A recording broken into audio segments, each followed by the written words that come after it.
किसान भाइयों, आप सभी का स्वागत है। आज हम COL के 16-202 जो गन्ने की एक नई किस्म है, भारतीय गन्ना अनुसंधान संस्थान लखनऊ द्वारा LG 95-053 और COL के 94-184 की क्रॉस से डेवलप की गई है।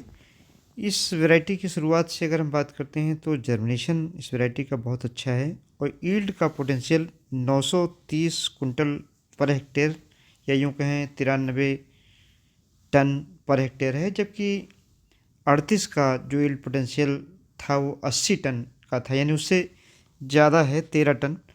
और शुगर का कंटेंट 1774 और 1790 है।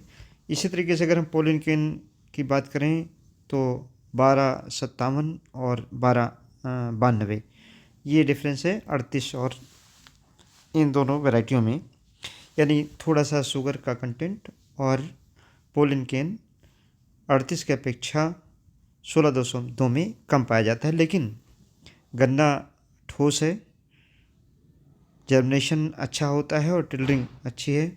मध्यम लंबाई का गन्ना है। ये थोड़ा सा हमने यहाँ दिखाने की कोशिश की, अगर धूप लगती है तो थोड़ा सा बैंगनी रंग का दिखाई पड़ता है, अदरवाइज पीला, धूसर पीला रंग इस वैरायटी का होता है। ऑटो डिट्रेसिंग की क्वालिटी है लेकिन उतनी नहीं है जितनी 238 में थी।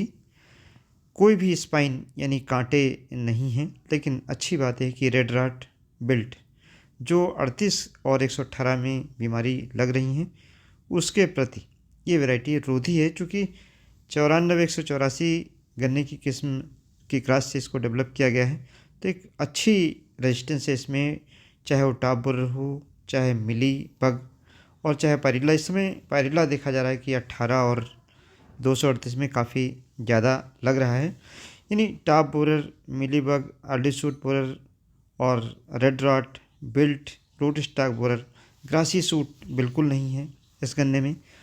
तो जो लागत है किसान भाइयों की वो काफ़ी हद तक इस वैरायटी में कम की जा सकती है और इसके साथ साथ उत्पादन अच्छा लिया जा सकता है।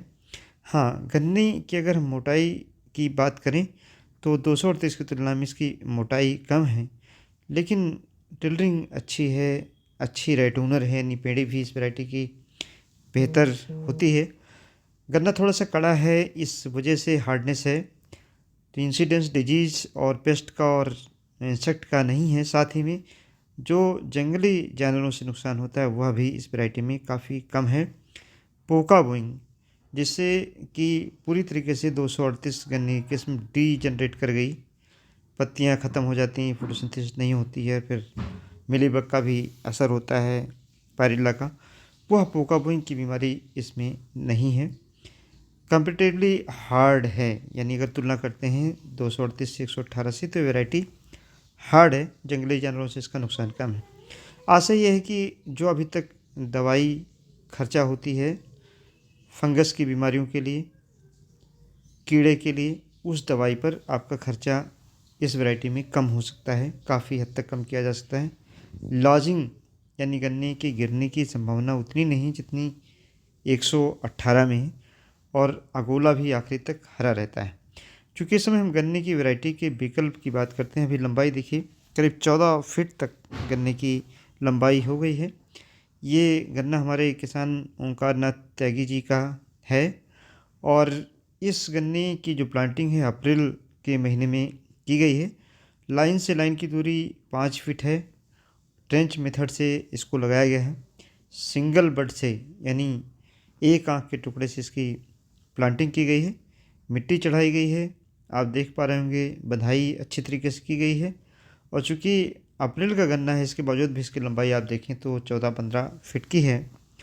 तो अगर हम 238 गन्ने को रिप्लेस करने जा रहे हैं जिसकी उपज भले वैज्ञानिकों ने 80 टन बताई हो, लेकिन किसानों ने बहुत ज़्यादा इसकी उपज अपने खेतों पर मेहनत करके प्राप्त की है, तो इस वैरायटी को भी अगर किसान भाई लगाएंगे तो इसकी जो उपज क्षमता वैज्ञानिकों ने शोध के दौरान घोषित की है वो 93 टन की घोषित की है, लगभग 13 टन ज़्यादा घोषित की है।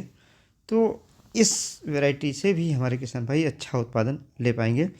ये जब शुरुआत में अगस्त सितंबर के महीने में हमने इस गन्ने को देखा है तो उस समय के फ़ोटोग्राफ भी मैंने यहाँ डाले हैं। और जो शुरुआत में इस वीडियो के बिल्कुल शुरुआत में जो फ़ोटोग्राफ और वीडियो डाले गए हैं वह अभी यानी 22 जनवरी 2025 को दोबारा से हमने इसको रिविजिट किया और देखा गन्ने की जो फसल है उसकी बहुत अच्छी दशा है।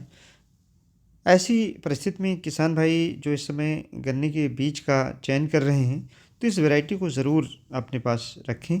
और इसका बीज आपको भारतीय गन्ना अनुसंधान संस्थान लखनऊ से, इसी तरीके से शाहजहाँपुर से, और आपकी जो अपनी गन्ना विकास परिषदें हैं और चीनी मिलें हैं उनके माध्यम से मिल सकता है। और आप जब भी लें तो 100 बट 200 बट लेकर के और फिर इसका बीज आगे अपना स्वयं का तैयार कर सकते हैं, क्योंकि बीज की अभी इस वैरायटी की काफ़ी कमी है। अगर हम बात करें कि इस वैरायटी का उत्पादन किसान भाई कितना ले सकते हैं, तो ये तो अभी नहीं कह सकते कि 38 से ज़्यादा हम ले लेंगे, भले ही शोध में ऐसा प्राप्त हुआ हो।